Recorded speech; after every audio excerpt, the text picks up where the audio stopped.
Kyle here from allmediareviews.blogspot.com. I've decided to do another list of albums that I want on vinyl. Unfortunately, they're not all completely together, so it's sort of a hodgepodge. Why I need them on vinyl. So I could go in random order or just go down the list. It's probably just they're not in order of priority per se. But well, okay, they are a little bit. Let's see here. Yeah. So the first one is by the Brazilian band Angra. They have this album Holy Land. I'm not going to talk that much about them in this video. I should do a separate video about them and maybe the life of the singer and keyboard player and composer Andre Matos. But Holy Land is a remarkable album that I just kind of bought on a whim from the Impulse Music retailer, like online retailer. Oh my! But you can see this would be just amazing on vinyl. I don't think it ever came out. The first Angra album, I believe, did in limited pressing, but it's not. I've looked into buying it a few times, but it's usually imported from somewhere in South America or Europe. But this is an amazing record. I consider it a perfect at records. Sort of a concept album about the discovery of the country of Brazil, I believe. But I don't know. I think it's probably just a matter of time before it does. Because I don't think it's come out. I mean, a lot of the other stuff from Angra, like the more recent albums might have, but most of them are people buy these Angra's stuff are CD buyers. And the thing is, they're from Brazil, so it probably would show up there or Europe before it would come to America. But if it ever comes out, it'd be Century Media per se, it'd be through one of the metal companies. I would snatch it up in a heartbeat because this is a perfect record to me. I love this record. It's sort of heard it in 1997, the year after it came out, and it sort of came to me at the right time. Anyway, Angra's Holy Land is one of my other top choices. For I don't have the jewel case. So another one, sort of focusing on prog metal, and where did that go? I had it a minute ago, and I don't know what I did with it. Well, I'm just gonna have to go on and then pause it. Oh no, here's the CD. The jewel case. The jewel case I may not have at this point. Well, I do have. Oh, here it is. It fell. The band Galactic Cowboys, Texas.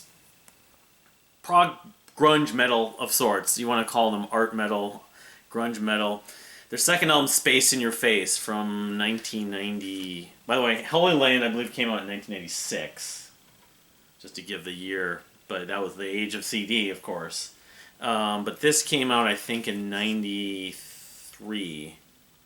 I want to say 93. It was 93. Yep, it was 93. On a major label, EMI. Of course, they're really well known among the King's X fans, and they toured with King's X a bunch of times, and it's great vocal harmonies and everything. I mean, I love the band Galactic Cowboys. I also love the Galactic Cowboy Orchestra, not to be confused with, but I love them, and I have all their albums on CD, I believe, other than the last one that came out, Long Way Back to the Moon, I got on vinyl.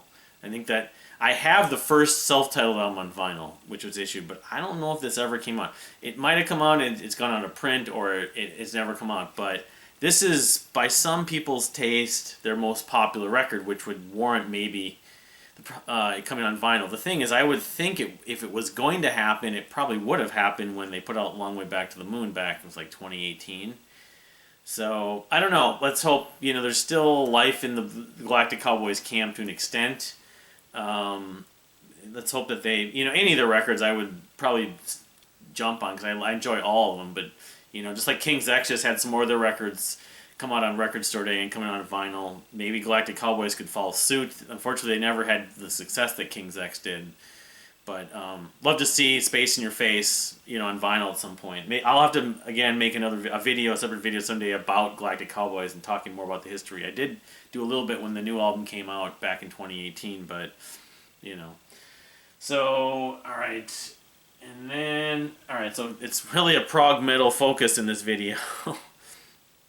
Another one is the band Sabotage, who I've rarely, if ever, talked about. I have one of their albums on vinyl. I have a couple of their albums on vinyl, but I don't believe Handful of Rain has actually been issued. This is the album, unfortunately, that right after their lead guitarist Chris Oliva passed away, and most of the band wasn't actually involved. It was like John Oliva and Zach Stevens, the singer, and I think Paul O'Neill was still involved. I mean, they show the band in this, but I know that this was kind of considered sort of like a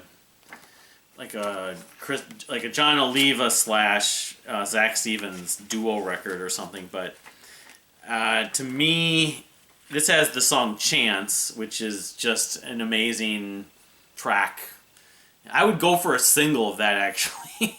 It's like Queen's Bohemian Rhapsody, or like Done for the 90s, basically. It's just so perfectly crafted, and the vocal layering, harmonies, row, row, row your boat kind of thing, and the riffs and everything. But this is Sabotage, the Florida sort of power / progressive metal. They were more progressive metal in the 90s, more of, I guess, power metal, or influenced by the Nuabum stuff in the 80s. But I love Sabotage. I have all the Zach Stevens albums and a lot of the stuff before he joined in the early 90s. And like I said, I have a couple of the records, Wake of Magellan, and I think Call the Mountain King. I may have one other on vinyl. They did issue some of the records. I think Dead Winter Dead and Wake of Magellan and Edge of Thorns all came out on vinyl, but I don't think Handful of Rain did. So Streets May, I don't know. I looked for it and I've never found it. And this was 94, so 1994 had the top-heavy year. So, all right. So I think, between all three of these, the Galactic Cowboys is kind of a longer shot, but I think Angra could come out, and I think there's a reasonable chance Sabotage. They actually are writing music for them right now, but they said that for years. John Oliva said that for years. But the last record that Sabotage put out was 2001's, had Morphine Child on it. Why can't I think of the name? Poets and Madmen. So it's been 20 years. So, all right. So I don't have the actual disc. I don't think I was looking for it, but I have the booklet. This is another prog metal album from 0 Hour. I believe they're from the Bay Area, but their second album, Towers of Avarice. The first two albums were with Eric Rosvold, and then they changed singers. But this record is so good.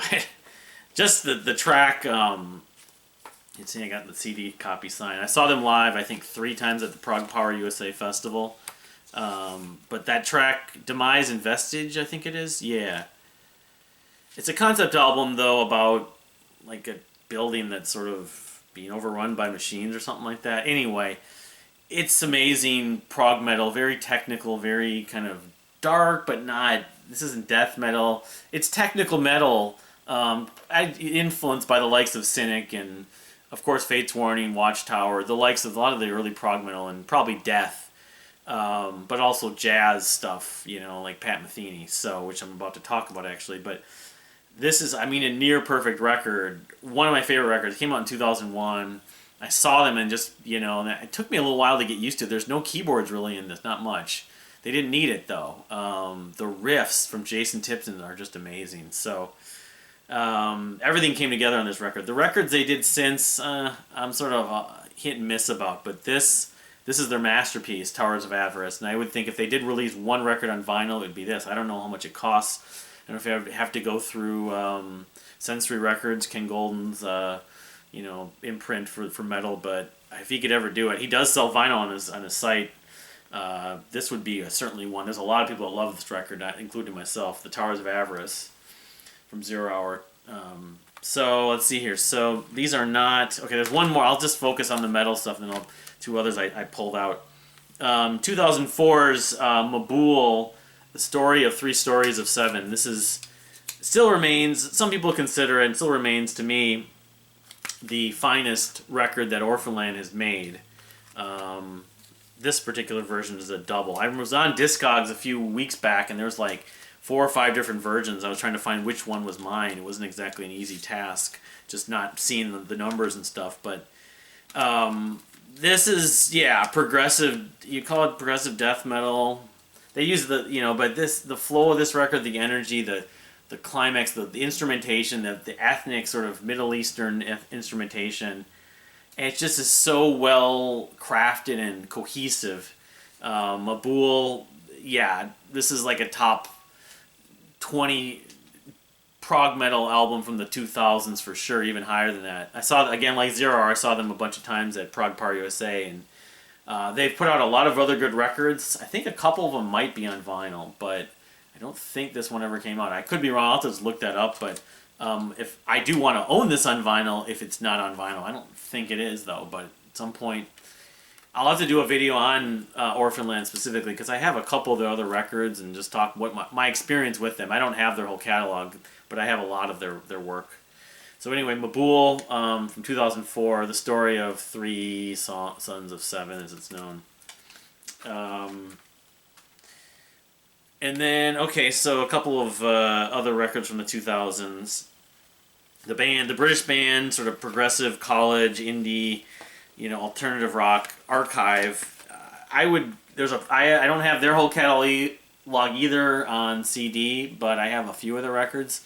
I'm maybe going to do a video at some point down the road on them. I really like, but this is probably, I would probably say my favorite, although they have a few other records I really like almost as much. It's called You All Look the Same to Me. It's from 2002. A huge Pink Floyd Animals influence. Not to the point where they're literally trying to remake Animals. It doesn't sound like Time Flies from Porcupine Tree. Although the Porcupine Tree fans, the people that have checked them out, a lot of them love Archive. In fact, I think that's kind of how I found out about them. But this record, I've never heard another album that channeled that sort of element of Pink Floyd's Animals better than on this record. There's a couple songs. The Epic Again, and then there's one other on here, but Finding It So Hard. It's just a great record, and I would love to get this on vinyl. But it's a great record. I'm glad I have it on CD, because I don't know how easy it is even to find on CD.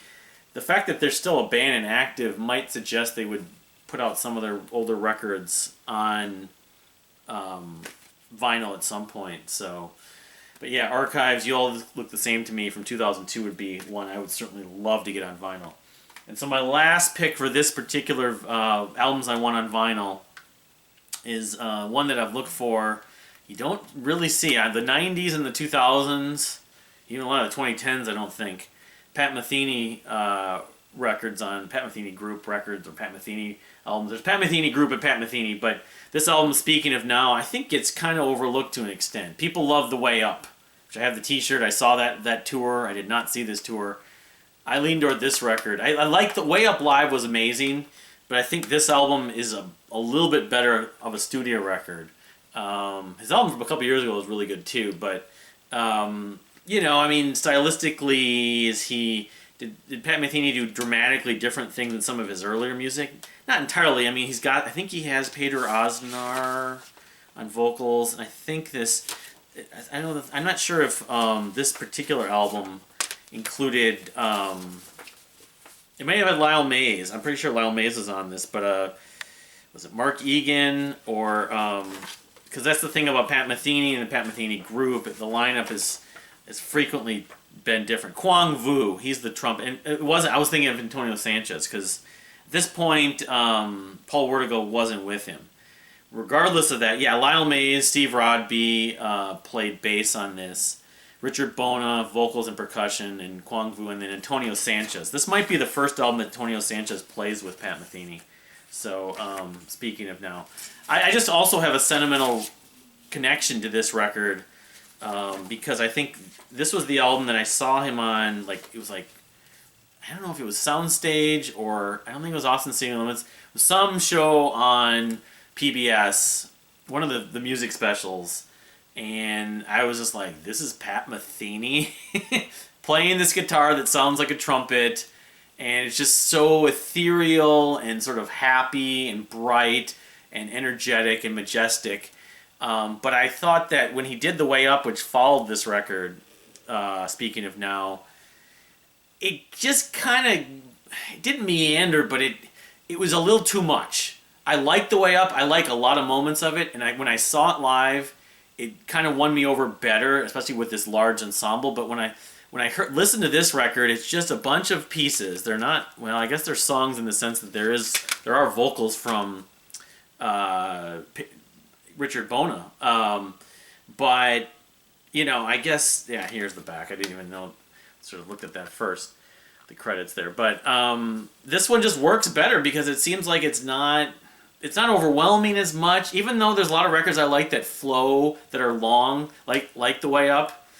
I don't know. I just kind of think, don't overlook this record, and this is a more regular go-to, easy to go-to record. Whereas, speaking of now, I'm speaking of, but whereas The Way Up, you got to listen to the whole thing. But so anyway, this is the last pick. But I don't know. You think that Pat Metheny would want to release his records on vinyl, his other records?